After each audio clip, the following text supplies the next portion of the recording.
ვინც არ იცის, მსოფლიოს ყველაზე ვრცელ და მშრალ უდაბნოებში არის ადგილები, სადაც თითქოს შეუძლებელია სიცოცხლე არსებობდეს. მხოლოდ ქვიშას დაინახავ ყველგან. აქ ძალიან ძლიერი სიცხეა, თითქმის არც წვიმს. მაგრამ გასაკვირია, რომ უდაბნოს შუაგულში ზოგჯერ ჩნდება წყალი, ხეები და პატარა თემები. ისინი გვანან პატარა სიცოცხლეს, რომელიც უსასრულო უდაბნოშია დამალული. მაგრამ სად შეიძლება მათი ნახვა? როგორ წარმოიქმნა ისინი და როგორ გამოიყურებიან ისინი? ამ ვიდეოში ჩვენ წაგიყვანთ ისეთ ადგილებში, სადაც სიცოცხლე თითქოს შეუძლებელი. მაგრამ სანამ დავიწყებთ გაახიუას, გთხოვთ დაალაიკოთ ეს ვიდეო და დამოიწეროთ ჩვენი არხი. ეს ჩვენთვის როგორც კონტენტ კრეატორებისთვის ძალიან დიდი დახმარებაა, ასე რომ დავიწყოთ. და ჩვენი პირველი დანიშნულების ადგილი არის ვილმა ნიგერის ქვეყანაში. როცა ამ ადგილს ზემოდან შეხედავ, თითქოს პატარა წერტილია უზარმაზარი საჰარის უდაბნოს შუაგულში. მაგრამ ძალიან დიდი ხნის განმავლობაში ვილმა ძალიან მნიშვნელოვანი იყო იმ ადამიანებისთვის, ვინც უდაბნოში მოგზაურობდა. მანამდე, სანამ თანამედროვე ტრანსპორტი და თვითმფრინავები გაჩნდებოდა, საჰარაში მოგზაურობის მთავარი საშუალება აკლემების ქარავანი იყო. ხანდახან მოგზაურობა რამდენიმე კვირას ან თვესაც კი გრძელდებოდა და უდაბნოს საშინელელი სიცხის გამო მხოლოდ ერთი არასწორი მიმართულება შეიძლება სიცოცხლის ფასად დაგიჯდეს. ამიტომ ოაზისები მაშინ ძალიან მნიშვნელოვანი იყო. ოაზისი უდაბნოში მდებარე ადგილია, სადაც წყალია. და როცა წყალი არსებობს, იქ ჩნდება ხეები, მცენარეები, ცხოველები და ადამიანები. ვილმაში მხოლოდ წყალი არ არის. ეს ადგილი ასევე ცნობილია თავისი მარიით. იუნესკოსა და საჰარის სავაჭრო მარშრუტების შესახებ რამდენიმე ისტორიული ჩანაწერის მიხედვით, ვილმა იყო ერთ-ერთი მთავარი მარილის ვაჭრობის ცენტრი აფრიკაში ძალიან დიდი ხნის განმავლობაში. ძველად მარილი ძალიან ფასობდა. ის მხოლოდ სანელებელი არ იყო. მას ასევე იყენებდნენ საკვების შესანახად, სანამ მაცივრები გაჩნდებოდა. ამიტომ ზოგიერთ ადგილას ადრე ის თითქმის ოქროს ოლფასი იყო. ვილმაში ადამიანები ხელით იღებდნენ მარილს, მარილიანი წყლით სავსე არ აღრმა ორმოებიდან. დღემდე ზოგიერთი ადგილობრივი ამას ისევ აკეთებს, მიუხედავად იმისა, რომ კლიმატი ძალიან ცხელია. თუ ამ ადგილს შეხედავ, ეს არ არის ის ტიპის ოაზისი, რომელსაც ნახავ მულტფილმებში ან ფილმებში, სადაც ბევრი წყალია და უამრავი მცენარე. მისი გარეგნობა უფრო მარტივი და მკაცრია. არის პალმის ხეები, ჩები და მარილის ორმოები. და მის გარშემო ისევ მხოლოდ ქვიშაა და მაღალი დიუნები. მაგრამ მიუხედავად ამისა, სწორედ ამან გახადა შესაძლებელი მოგზაურობა საჰარის უდაბნოს ერთ-ერთ ყველაზე საშიშ ნაწილში. თუ ვილმას მსგავს ოაზისები არ იქნებოდა, აფრიკაში ბევრი ძველი სავაჭრო მარშრუტი ალბათ ვერ შეიქმნებოდა. მაგრამ ასეთი უცნაური ადგილები მხოლოდ აფრიკაში არ არის. სამხრეთ ამერიკაშიც არის ერთი ოაზისი, რომელიც პირველად რო ნახო, შეიძლება არარეალურად მოგეჩვენოს. ეს არის უაკაჩინა პერუში. პირველ შეხედვაზე თითქოს რედაქტირებული სურათია. წარმოიდგინე უზარმაზარი უდაბნო, რომელიც მთლიანად ქვიშითაა დაფარული. მერე უცებ შუაში არის პატარა მწვანე ტბა, რომელსაც გარშემო ხეები და რამდენიმე სახლი აკრავს. თითქოს ვივაცამ პატარა 64 დარგო უსიცოცხლო ადგილის შუაგულში. უაკაჩინა მდებარეობს პერუში, იკას ქალაქის ახლოს. პერუს ოფიციალური ტურისტული ინფორმაციის მიხედვით, ეს არის ერთ-ერთი იშვიათი ბუნებრივი ოაზისი მთელ დასავლეთ ნახევარსფეროში. და სწორედ ეს ხდის ამ ადგილს განსაკუთრებულად. როდესაც უმეტესობა სიტყვა ოაზისი ისმენს, ხშირად მაშინვე საჰარის უდაბნო ახსენდებათ, მაგრამ უაკაჩინა კი მსოფლიოს მეორე მხარეს მდებარეობს. ადგილობრივი ტურისტული ანგარიშების მიხედვით, ლაგუნის წყალი მიწისქვეშა წყლის დინებებიდან მოდის, რომლებიც ზედაპირზე ამოდის. ამიტომ მშრალი უდაბნოს შუაგულში პატარა ტბა გაჩნდა. და რადგან წყალი იყო, გარშემო ხეები და მცენარეები გაიზარდა. შორიდან დააკვირდები განსხვავება ძალიან ნათლად ჩანს. ერთ მხარეს მხოლოდ მშრალი ქვიშაა, ხოლო მეორე მხარეს წყალი და მწვანე ხეებია. ისე ჩანს, თითქოს ორი განსხვავებული სამყარო უცებ შეერთდა. ეხლა უაკაჩინა ცნობილი ტურისტული ადგილია.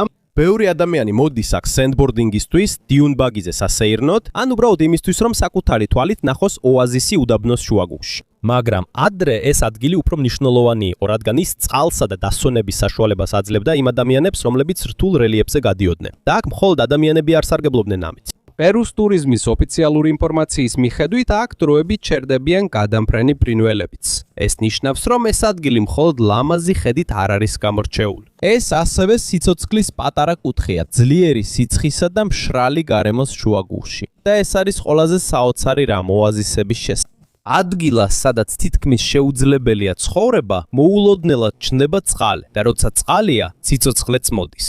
ეხლა გადავიდეთ ეგვიპტეში. უმეტესობა ადამიანებისა, როცა ეგვიპტე ახსენდება, მაშინ ვფიქრობს პირამიდებზე და ნილოსის მდინარეზე, მაგრამ შორს იმ ცნობილ ადგილებიდან. უდაბნოს ზოგიერთ ნაწილს თითქოს საკუთარი სამყარო აქვს. ერთ-ერთი ასეთი ადგილია ქარგას ოაზისი.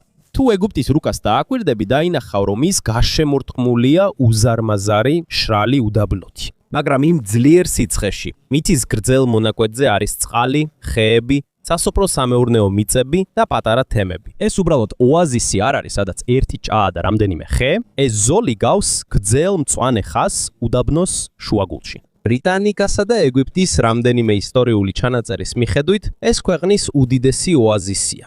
ის ჩრდილოეთიდან სამხრეთამდე 100 მილიაზე მეტზეა გადაჭიმული. ძველად ეს ადგილი ძალიან მნიშვნელოვანი იყო, რადგან აქ გაჩერებას ახდენდნენ ქარავნები, რომლებიც უდაბნოს კვეთდნენ. სახარისა და ეგვიპტის დასავლეთ უდაბნოს უზარმაზარი ფართობის გამო მოგზაურობა მაშინ ძალიან რთული იყო. არ არსებობდა GPS-ი, არც თანამედროვე ტრანსპორტი. თუ უდაბნოში წყალი გაბითავდებოდა, თითქმის აღარ იყო იმედი. ამიტომ ოაზისები, როგორიცაა კარგა მოგზაურებისთვის, სიცოცხლის ხაზი იყო. აქ ისვენებდნენ ისინი. აქ იღებდნენ წყალს და აქვე ცვლიდნენ პროდუქტებს. იუნესკოს მიხედვით ეს ადგილი მნიშვნელოვანი ნაწილი იყო სავაჭრო მარშრუტებისა, რომლებიც ჩრდილოეთ აფრიკას და ცენტრალური აფრიკის ზოგიერთ ნაწილს აკავშირებდა. მოკლედ რო თქვათ, ეს ადგილი საუკუნეების განმავლობაში ვაჭრობის გზად გამოიყენებოდა, მაგრამ აქ მხოლოდ ვაჭრობა არ დარჩენილა. ეს ადგილი სავსეა ისტორიითაც. არქეოლოგების თქმით, ამ ტერიტორიაზე ადამიანები ჯერ კიდევ პრეისტორიულ ეპოქაში ცხოვრობდნენ. როდესაც ვერ კიდევ არ არსებობდა თანამედროვე ქალაქები და ქვეყნები, ოაზისის გარშემო აღმოაჩინეს ძველი ტაძრები, რომაული დასახლებები და უძველესი სამარხები. ერთ-ერთი ცნობილი ნაგეობა, რომელიც აქ აშენდა, არის ჰიბისის ტაძარი, რომელიც დაკავშირებულია სპარსეთის მმართველ დარიოს ნაბარდის ეპოქასთან. ეს მხოლოდ აჩვენებს, რომ მიუხედავად იმისა, რომ იგი უდაბნოს შუაგულში მდებარეობს, მაინც მნიშვნელოვანი ადგილი იყო სხვადასხვა უძველესი იმპერიისთვის. და კიდევ ერთი გასაოცარი დეტალი არის ხარგას შესახებ. ზოგიერთი სამეცნიერო კვლევისა და იუნესკოს ანგარიშების მიხედვით შესაძლებელია, რომ შორეულ წარსულში ეს ადგილი უფრო ნოტიო და უფრო მწვანე იყო ვიდრე დღეს. არსებობს მტკიცებულებები, რომლებიც მიუთითებს, რომ ეგვიპტის დასავლეთ უდაბნოს ზოგიერთ ნაწილში ოდესღაც დიდი ტბები იყო. ეს ნიშნავს, რომ ადგილი, რომელიც ახლა მხოლოდ ქვიშაა, შესაძლოა ათასობით წლის წინ უფრო მეტი წყალი და მცენარეები ჰქონდა. დღემდე ოაზისი კვლავ ცოცხალია. აქ არის ფინიკის პალმის, ზეთისხილის, ხორბლისა და სხვადასხვა ბოსტნეულის პლანტაციები. და ღრმა ჭაბურღილებისა და სარწყავი სისტემების წყალობით სოფლის მეურნეობა კვლავ გრძელდება. მიუხედავად იმისა, რომ ეს ადგილი გარშემორტყმულია მშრალი უდაბნოთი. სხვა სიტყვებით რო ვთქვათ, ოაზისი კვლავ ასრულებს თავის ნამდვილ ფუნქციას. ის სიცოცხლეს ანიჭებს იმ ადგილს, სადაც თითქმის შეუძლებელია ცხოვრება. ეხლა კი გადავიდეთ სივას ოაზისს. ის მდებარეობს ეგვიპტესა და ლიბიას შორის საზღვართან ახლოს. და მიუხედავად იმისა, რომ ეხლა თანამედროვე დროა, აქ მოსული ბევრი ადამიანი მაინც გრძნობს უსაზღვრო უდაბნოში მოულოდნელად ჩნდება ფინიკის ხეები, წყაროები, მარილიანი ტბები და პატარა ადამიანთა თემები. თითქოს ქვიშის შუაგულში დამალული სამყარო იყოს. ბრიტანიკის მიხედვით სიავაში დაახლოებით 200 ბუნებრივი წყაროა. ამიტომ გახდა შესაძლებელი სოფლის მეურნეობა და ცხოვრება ამ ადგილას, მიუხედავად იმისა, რომ ის გარშემორტყმულია ძლიერი სიცხით და მშრალი მიწით. სიავა ცნობილია თავისი ფინიკითა და ზეთისხილის ხეებით. დღემდე ზეთისხილის ზეთისა და ფინიკის მოყვანა იქ საარსებო წყაროს დიდ ნაწილს შეადგენს. როცა ზემოდან უყურებ ოაზისს, აშკარად ჩანს ფერის დიდი განსხვავება. გარშემო მხოლოდ ღია ფერის უდაბნოა. მაგრამ შუაში დაინახავ მწვანე ნაწილს, რომელიც სავსეა მცენარეებითა და წყლით. მაგრამ მიზეზი, რატომაც სივა ასე პოპულარული გახდა ადრე, მხოლოდ საკვებისა და წყლის გამო არ იყო. ის ასევე მნიშვნელოვანი რელიგიური ადგილი იყო ძველ დროში. აქ ადრე მდებარეობდა ცნობილი ამონის ორაკული. ძველი სამყაროს დროს ბევრი ადამიანი თვლიდა, რომ ეს ტაძარი თითქოს ღმერთებთან იყო დაკავშირებული. ისტორიული ჩანაწერების მიხედვით, ალექსანდრე მაკედონელი ეგვიპტის დაპყრობის შემდეგ აქაც კი ესტუმრა. და სწორედ ეს გახდა მიზეზი, რის გამოც სივა ისტორიაში ცნობილი გახდა. წარმოიდგინე ეს ოაზისი, რომელიც უზარმაზარი უდაბნოს შუაგულში მდებარეობს. მაგრამ მას ესტუმრა ერთ-ერთი ყველაზე ცნობილი მმართველი ძველი ისტორიის განმავლობაში. თუმცა ისტორიის გარდა სივას კულტურაც განსაკუთრებული. დღემდე იქ არის თემები, რომლებიც ჯერ კიდევ იხენებენ ბერბერულ ენას და აქვთ საკუთარი ტრადიციები. ასევე შეგიძლიათ ნახოთ ძველი თიხის აგურით აშენებული სახლები და ძველი დასახლებები, რომლებიც მაღალ ადგილებშია აგებული, რათა უფრო ადვილი იყოს მათი დაცვა საფრთხისგან. ძველად უსაფრთხოება ძალიან მნიშვნელოვანი იყო ოაზისებში. თუ უდაბნოში წყალი გაქვს, აუცილებლად გამოჩნდება ვიღაც, ვისაც მისი წაღემოუწაღება მოუნდება. ამიტომ ადრე ბევრი ოაზისი ბუნებრივ ციხესიმაგრეს გავდა და სივაში სწორედ ეს არის გამორჩეული. ეს უბრალოდ უდაბნოს შუაგულში მდებარე გაჩერება არ არის. ეს გავს პატარა სამყაროს, რომელიც მის გარშემო არსებული სიცხის, მარილისა და ქვიშისგან განცალკევებით ცხოვრობდა. ეხლა გადავიდეთ სხვა ადგილას. საჰარის უდაბნოს ზოგიერთ ნაწილში ასევე არის ადგილები, რომლებიც ზემოდან რო შეხედოთ თითქოს არარეალური. თითქმის უსასრულო ქვიშის შუაგულში მოულოდნელად ჩნდება მწვანე მიწის ნაწილი, სავსე ნათესებითა და ადამიანთა თემებით. ერთ-ერთი ყველაზე გამორჩეული მაგალითი ამის არის ალ-ალკუფრა ლიბიაში. როცა თვითმფრინავში ხარ ან ადგილის სატელიტურ სურათებს უყურებ, მაშინვე შეამჩნევ მის უჩვეულო იერსახეს. გარშემო მხოლოდ მთვრიანი უდაბნოა. მაგრამ შუაში არის მწვანე წრეები. თითქოს ვიღაცამ გიგანტური მცენარეები დარგო ქვიშაში. ამის მიზეზი კი წყალია. უდაბნოს ქვეშ ძალიან ღრმა წყალია დამალული. ალ-ალკუფრა მდებარეობს ლიბიის სამხრეთ-აღმოსავლეთ ნაწილში, ლიბიის უდაბნოში, რომელიც მსოფლიოში ერთ-ერთი ყველაზე ცხელი და მშრალი ადგილია. ბრიტანიკასა და რამდენიმე გეოგრაფიული ჩანაწერის მიხედვით, ეს არის დიდი ოაზისების სისტემა, სადაც ერთმანეთთან დაკავშირებული ქალაქები, ნათესები და პალმის ბაღებია განლაგებული უდაბნოს ვრცელ დეპრესიაში. უძველეს დროში ალ-ალკუფრა მნიშვნელოვანი იყო, რადგან ის ერთ-ერთი გაჩერება იყო ქარავნების მარშრუტებზე საჰარაში. სხვა სიტყვებით რო ვთქვათ, ეს იყო ერთ-ერთი იშვიათი ადგილი, სადაც უდაბნოს გადამკვეთ ადამიანებს შეეძლოთ წყლის აღება და დასვენება ამ უკიდურესად ბნელ და საშიშ უდაბნოში. და საჰარაში თუ წყლის კონტროლი გაქვს ვაჭრობაზე და ადამიანების გადაადგილებაზეც. ამიტომ ალ-ალკუფრა მნიშვნელოვანი ადგილი იყო დიდი ხნის განმავლობაში. ის პოპულარული არ გამხდარა, იმიტომ რომ ლამაზი იყო ან ადულად მისადგომი. ის მნიშვნელოვანი გახდა, იმიტომ რომ ეს იყო ერთ-ერთი იშვიათი ადგილი, სადაც ადამიანს შეეძლო გადარჩენა ძლიერი სიცხის შუაგულში. მაგრამ რადგან ეს ადგილი მნიშვნელოვანი იყო, ის ასევე ბრძოლისა და კონტროლის ცენტრი გახდა ადრე. ისტორიული ჩანაწერების მიხედვით მე-19 საუკუნის ბოლოს სანუსის მოძრაობის ბაზა იყო აქ. ეს იყო რელიგიური და პოლიტიკური მოძრაობა ჩრდილოეთ აფრიკაში. როდესაც იტალიამ ლიბია დაიპყრო, ეს ადგილი სამხედრო ოპერაციების სამიზნეც გახდა. ეს მხოლოდ აჩვენებს, რამდენად მნიშვნელოვანი იყო ეს ოაზისი ადრე. ლუკაზე კი თითქოს პატარა ჩანს, მაგრამ რეალურ ცხოვრებაში ეს იყო სტრატეგიული წერტილი უდაბნოს შუაგულში. ეხლა ალ-ალკუფრას იერსახე განსხვავებულია წარსულთან შედარებით. ადრე აქ ძირითადად მხოლოდ ჭები, აქლემების ქარავნები და პალმის ხეები იყო, მაგრამ ახლა უკვე თანამედროვე სარწყავი სისტემებია, რომლებიც მიწისქვეშა წყალს იყენებენ. ევროპის კოსმოსური სააგენტოს ზოგიერთი სატელიტური გამოსახულების მიხედვით, ზემოდან ჩანს უდაბნოს შუაგულში დიდი მრგვალი ნათესები. ეს წრეები წარმოიქმნება მექანიზებული სარწყავი სისტემების გამო, რომლებიც ბრუნვისას რწავენ ნათესებს. ამიტომ ზემოდან ჩანს თითქოს ეს სპეციალურად დაგეგმილი ბრძოლაა უდაბნოს წინააღმდეგ. თითქოს ძალით ცდილობენ გაამცვანონ ადგილი, რომელიც მხოლოდ ქვიშით უნდა იყოს დაფარული. და ეს არის ყველაზე გამორჩეული რამ ალ-ალკუფრაში. ეს მხოლოდ ოაზისი არაა, სადაც პატარა ტბაა. ეს თითქოს მუდმივი სიცოცხლის ნაგლეჯია, რომელიც აშენებულია ისეთ ადგილას, სადაც თითქმის არაფერი უნდა ცოცხლობდეს. მაგრამ საჰარაში ყველა ოაზისი ბრტყელ უდაბნოში არ მდებარეობს. ზოგი მათგანი მთებს შორის არის დამალული. ერთ-ერთი ასეთია ტიმია ნიგერის ქვეყანაში. ტიმიას იერსახე განსხვავებულია იმ ჩვეულებრივი ოაზისისგან, რომელსაც ფილმებში ხშირად ვხედავთ. მის გარშემო არ არის უზარმაზარი ქვიშის სხვა, ამის ნაცვლად ის მდებარეობს ეარ მთებში, ჩრდილოეთ ნიგერში. იუნესკოს მიხედვით ეს ადგილი პატარა სიცოცხლის კუნძულივითაა, რომელიც საჰარის უდაბნოშია დამალული. და სწორედ ეს არის მიზეზი, რატომაც ტიმია უნიკალურია. ბრტყელი უდაბნოს ნაცვლად ის გარშემორტყმულია კლდეებით, მთებით, კანიონებით და ღრმა ხეობებით. მყარ და მშრალ კლდეებს შორის მოულოდნელად ჩნდება ხეები, ბაღები და პატარა ბოსტნები. თითქოს საჰარის შუაგულში საიდუმლო ხეობაა. იუნესკოსა და რამდენიმე გარემოსდაცვითი კვლევის მიხედვით, მთიანი ლანდშაფტი ხელს უწყობს წყლის დაგროვებასა და გადაცემას ამ ადგილის ზოგიერთ ნაწილში. ამიტომაც მცენარეების ზრდა შესაძლებელია მიუხედავად იმისა, რომ გარშემო ძალიან მშრალი. ტიმიაში არის ფინიკის პალმის, ციტრუსების, ლეღვისა და სხვა კულტურების ბაღები. ზოგიერთი მიწისმართვის ჩანაწერის მიხედვით ამ ტერიტორიაზე 100 წელზე მეტია, რაც მცირე ზომის სარწყავი ბაღები არსებობს.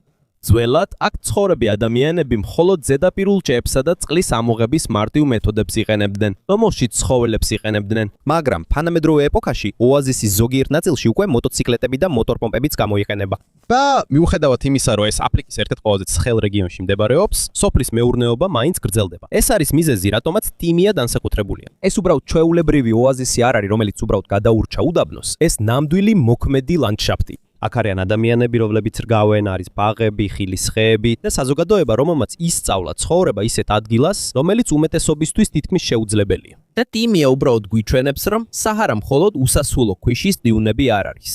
ასევე არის ადგილები, სადაც არის მთები, ხეობები და დამალული ადგილები, სადაც ცხოვრება მშვიდად გრძელდება, მიუხედავად იმისა, რომ გარშემო სიცხე და მშრალი მიწაა. თუ იქ უკვე მოგეწონა, აქ კიდევ უფრო აღფრთოვანებული დარჩები. ეს არის ნახევარმთვარის ტბა ჩინეთში. პირველ შეხედვაზე თითქოს ვიღაცამ პატარა ტბა დააგდო უზარმაზარი უდაბნოს შუაგულში. ის მდებარეობს დუნხუანის ქალაქთან ახლოს, განსუს პროვინციაში, ჩინეთში.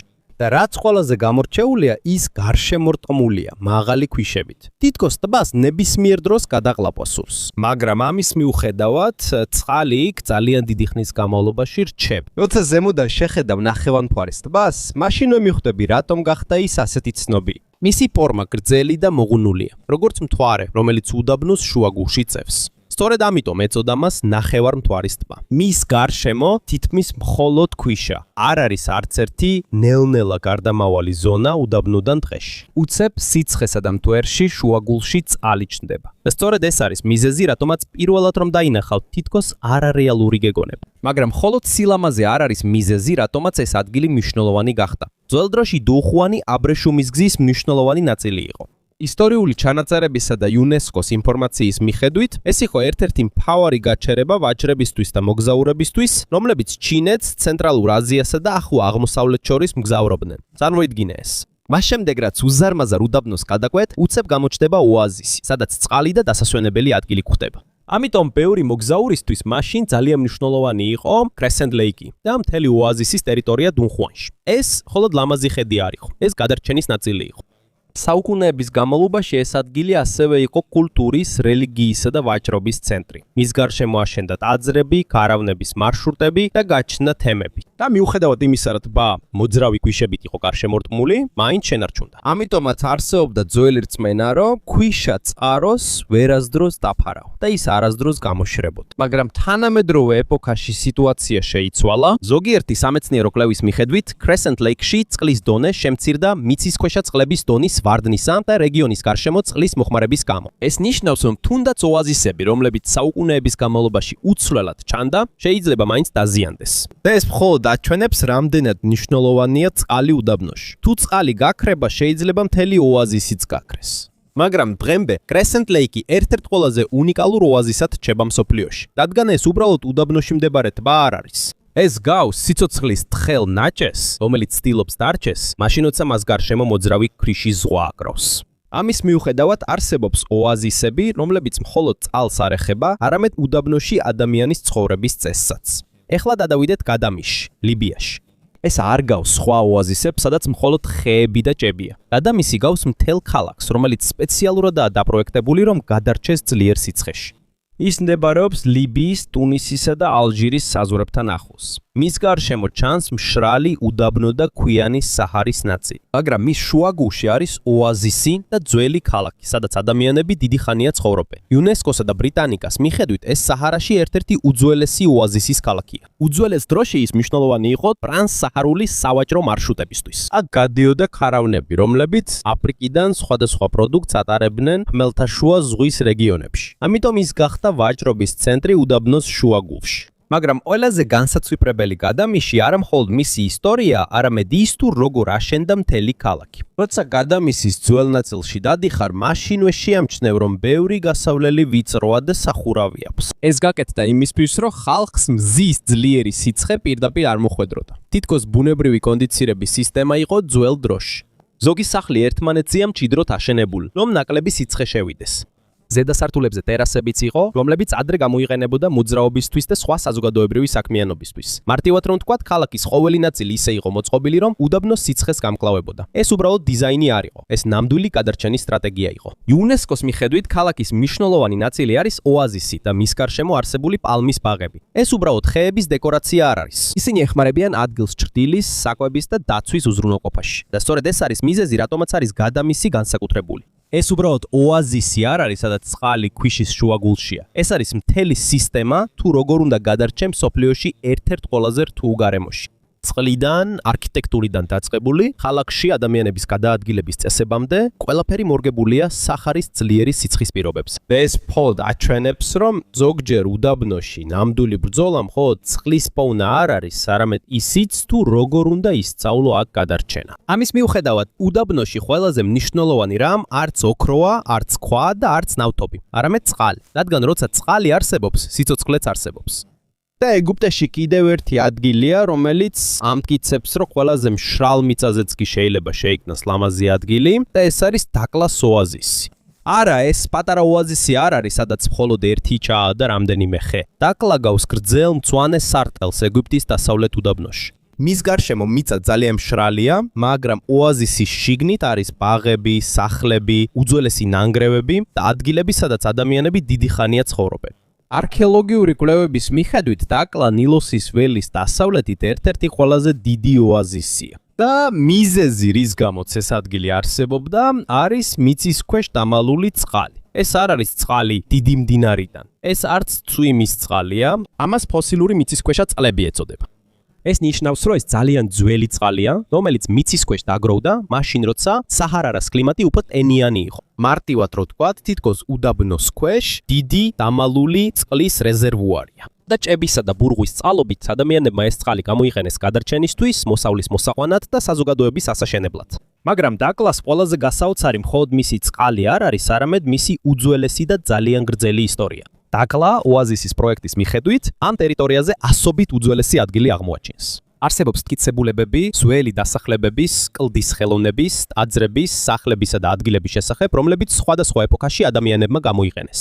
ეს ნიშნავს, რომ ეს უბრალოდ უდაბნოში დასასვენებელი ადგილი არ არის. ძალიან დიდი ხნის განმავლობაში ის მრავალი თაობის სახლი იყო. ამბობენ, რომ ადრე ეს ადგილი უფრო ტენიანი იყო, ზოგიერთი მკვლევის მიხედვით დაკლას ნაწილში 1000 წლის წინ დიდი ტბა არსებობდა. ამიტომ თუ ეხლა მისი გარშემო უდაბნოა, ადრე ამ ადგილის სახე სრულიად განსხვავებული იყო. მეტი წყალი იყო, მეტი მცენარე და მეტი ცხოველი, რომელსაც იქ ცხოვრება შეეძლო. დროთა განმავლობაში კლიმატი შეიცვალა და საჰარა გაშრა.